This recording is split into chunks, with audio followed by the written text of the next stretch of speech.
Hi കൂട്ടുകാരെ, പുതിയൊരു വീഡിയോയിലേക്ക് എല്ലാവർക്കും സ്വാഗതം. അങ്ങനെ ഗോപാലൻ വന്നിരിക്കുകയാണ്. ഗോപാലൻ വന്ന് സഞ്ജയെ കൊണ്ടുപോകാൻ ശ്രമിക്കുമ്പോൾ ഉടൻ തന്നെ ഗിരി അങ്ങ് ദേഷ്യപ്പെടാണ് കേട്ടോ. മതി, നിർത്തിക്കോ, ഇവിടെ ഇത് വേണ്ട എന്ന് പറയണേ. അത് കേട്ട ഉടൻ തന്നെ ഗിരി, നിൻ്റെ പെങ്ങൾക്ക് ഒരിക്കലും കുഞ്ഞുങ്ങളുണ്ടാവില്ല, പിന്നെ എൻ്റെ മകനെ ഞാൻ കൊണ്ടുപോകുന്ന എന്ന് വെച്ച് എൻ്റെ പെങ്ങളെ പെരുവഴിയിൽ ഉപേക്ഷിക്കുകയാണോ ചെയ്യേണ്ടത്?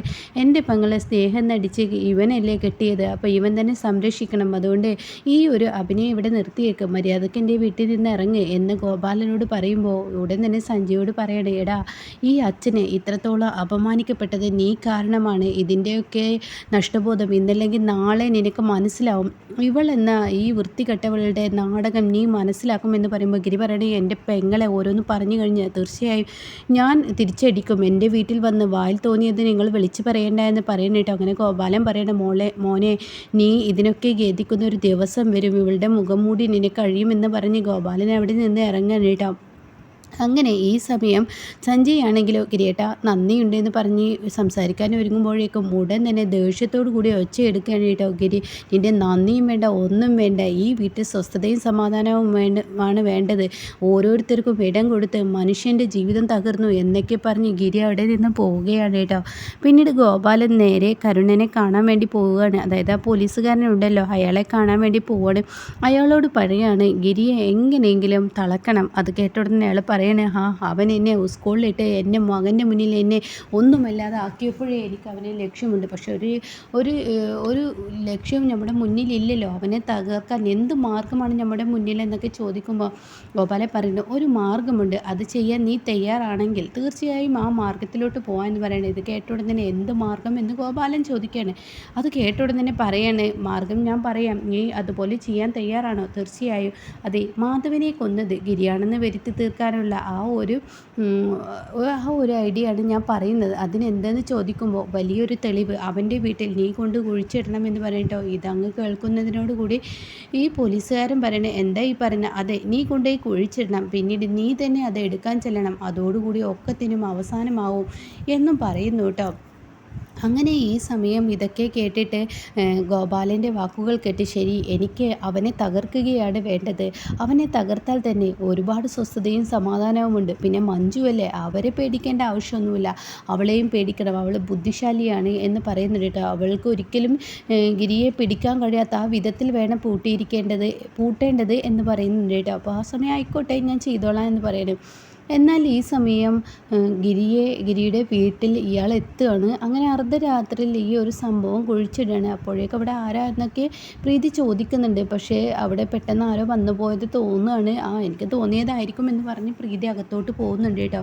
ഇതേ സമയം പിറ്റേ ദിവസം രാവിലെ ആകുമ്പോഴേക്കും മാധവനെ കൊന്നതിനുള്ള ചെറിയൊരു തെളിവ് കിട്ടിയിട്ടുണ്ടെന്ന് പറയുകയും പോലീസ് എത്തുകയും ഗിരിയെ അറസ്റ്റ് ചെയ്ത് കൊണ്ടുപോവുകയാണ് കേട്ടോ. അങ്ങനെ മഞ്ജുവിനെ ഈ പോലീസുകാരൻ വിളിച്ച് പറയണ്ടേ, USP വിളിച്ചിട്ട് പറയാണ്, മാഡം, ഞങ്ങളുടെ കയ്യിൽ മാധവൻ സാറിനെ കൊന്ന ആ ഒരു തെളിവ് ഗിരിയുടെ വീട്ടിൽ നിന്ന് കിട്ടിയിട്ടുണ്ടെന്ന് പറയണം കേട്ടോ.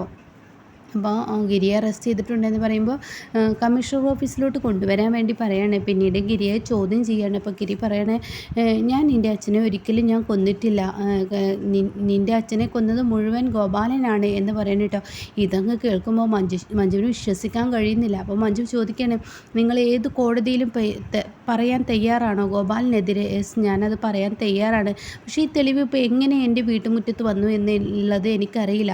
ഗോപാലൻ നിൻ്റെ അച്ഛനെ കൊന്നതിന് ശേഷം ഈ പറയുന്ന മാധവനെ പെരുവഴിയിലോട്ട് വിടാൻ എന്നോട് അയാൾ ആവശ്യപ്പെട്ടു. ഞാനന്ന് ചെയ്തു. കാരണം എൻ്റെ അച്ഛനെ കൊന്നത് നിൻ്റെ അച്ഛനാണെന്നുള്ള ആ ഒരു ഇത് എനിക്കുണ്ടല്ലോ, ആ ഒരു വൈരാഗ്യം വെച്ചാണ് ചെയ്തത്. പക്ഷേ അതിന് ഞാൻ ഒരുപാട് നീറിയാണ് നിന്നോടൊപ്പം ജീവിച്ചത്.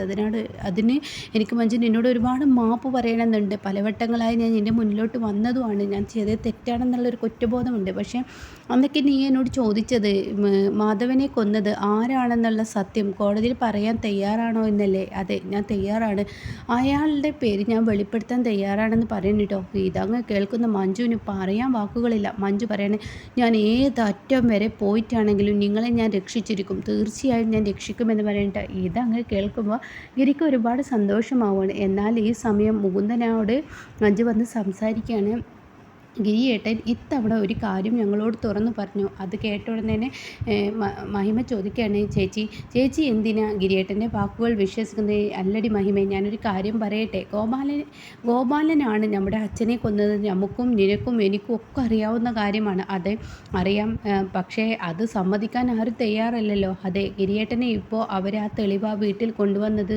പിന്നെ അവിടെ ഗിരിയേട്ടനെ അറസ്റ്റ് ചെയ്യുകയും ഗിരിയേട്ടൻ എന്നോട് ആ കാര്യം സമ്മതിക്കുകയും ചെയ്തു. നമ്മുടെ അച്ഛനെ കൊന്നത് ഗോപാലനാണെന്നും കൊന്നതിന് ശേഷം പെരുവഴിയിലോട്ട് എന്നെയാണ് ഏൽപ്പിച്ചതെന്നുള്ള സത്യം ഗിരിയേട്ടൻ പറഞ്ഞു എന്ന് പറയണം കേട്ടോ. ഇതങ്ങ് കേൾക്കുന്ന മഹിമ പൊട്ടി കരയണം കേട്ടോ. ഈശ്വര, നമ്മുടെ അച്ഛനെ അയാൾ ചെയ്തതാവോ? അവനെ ഇഞ്ചിഞ്ചായി കൊല്ലണം, നിയമത്തിന് മുന്നിലോട്ട് വിട്ടുകൊടുക്കണോ ചേച്ചി എന്ന് ചോദിക്കുമ്പോൾ മുകുന്ദൻ പറയണം, ഞാനൊരു മജിസ്ട്രേറ്റ് ആണ്, അതുകൊണ്ട് മഹിമ ഇങ്ങനെയുള്ള കാര്യങ്ങൾ പറയരുത്. അയാൾക്കുള്ള ശിക്ഷ എന്തായാലും നമുക്ക് കൊടുക്കാം. ഗിരി ഇപ്പോൾ എന്തായാലും കുറ്റം സമ്മതിക്കാം എന്ന് പറഞ്ഞല്ലോ, പ്രതിയെ ചൂണ്ടിക്കാണിക്കാം എന്ന് ഗിരി പറഞ്ഞല്ലോ.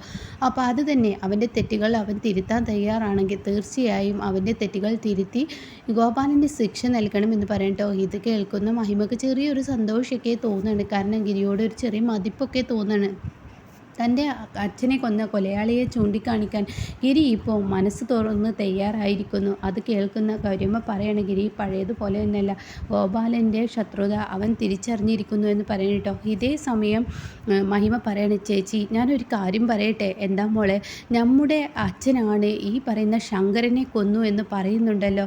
പക്ഷേ ഈ ഗിരിയേട്ടൻ അച്ഛനെ കൊന്നു എന്ന് പറയുന്നുണ്ടല്ലോ. നമ്മുടെ അച്ഛൻ അന്ന് ആ സമയം അവിടെ ഉണ്ടായിരുന്നില്ല. എനിക്കും നമുക്കും എല്ലാവർക്കും അറിയുന്ന കാര്യമല്ലേ.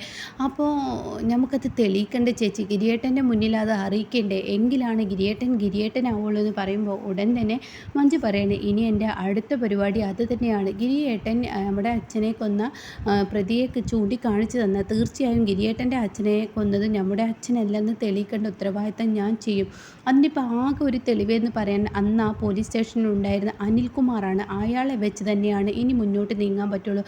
അയാൾ ചെയ്യുന്ന ഓരോ പ്രവൃത്തികളും നീങ്ങിയതിന് ശേഷം, അയാളെ പിന്തുടർന്നതിന് ശേഷം എന്തായാലും അയാളെ കൊണ്ട് തന്നെ ഗോപാലനാണോ അതാരാണോ ശങ്കരനെ കൊന്നത്, അതായത് ഗിരിയേട്ടൻ്റെ അച്ഛനെ കൊന്നത് എന്നുള്ളത് ഞാൻ തെളിയിക്കും. അത് ഉറപ്പുള്ള കാര്യമാണെന്ന് പറയുന്നത് കേട്ടോ. ഇതേസമയം ഗൗരിയമ്മ പറയുന്നുണ്ട്, എന്തായാലും മക്കളെ, ഇതിനൊക്കെ മുന്നേ നിങ്ങളൊരു കാര്യം ചിന്തിക്കേണ്ടതുണ്ട്.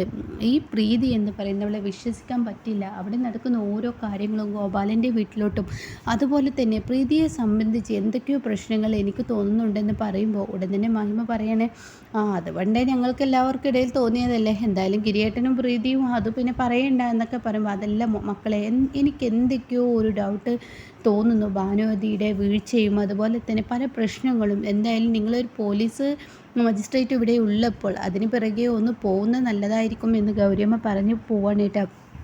ഇതേ സമയം ഗിരിയെ അറസ്റ്റ് ചെയ്തിരിക്കുകയാണ്. കുഞ്ഞാണെങ്കിൽ ഐസ്ക്രീം ബാറിൽ ജി കെയും കാത്തിരിക്കുകയാണ്. പക്ഷേ ജി കെ എത്തുന്നില്ല. ആകെ കുഞ്ഞിന് ബുദ്ധിമുട്ട് വരികയാണ്. ഇന്ന് ജി കെ എന്താ വരാത്തത്? ജി കെക്ക് വിളിച്ചിട്ട് കിട്ടുന്നില്ലല്ലോ.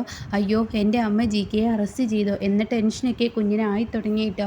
കുഞ്ഞ് ടെൻഷനോട് കൂടി വീട്ടിലോട്ട് എത്തുകയാണ്. എന്നാൽ ഈ സമയം ജി കെ എവിടെ പോയി എന്നുള്ള ആ ഉത്തരം ആർക്കും തന്നെ കിട്ടുന്നില്ല. അപ്പോൾ മുകുന്ദൻ അങ്കിളുടെ കൂട്ടുകാരൻ ജി കെക്ക് ഒന്ന് വിളിക്കാവോ, ഇന്ന് പാർലറിലോട്ട് വന്നില്ല, ഇന്ന് വന്നില്ലേ എന്നിങ്ങനെ പറഞ്ഞ് മുകുന്ദൻ നിന്ന് തിരിയാണ് കേട്ടോ. അപ്പോൾ ജി കെ ആര് പെട്ടെന്ന് എവിടോട്ട് പോയി, എങ്ങോട്ട് മുങ്ങി എന്നൊക്കെയുള്ള ആ അന്വേഷണത്തിന് പിറകെ ഇനി മഞ്ജു തൻ്റെ മകളുടെ ആ മാനസിക ടെൻഷൻ കണ്ട് മഞ്ജു അതിന് പിറകെ ഓടുന്നുണ്ട് കേട്ടോ.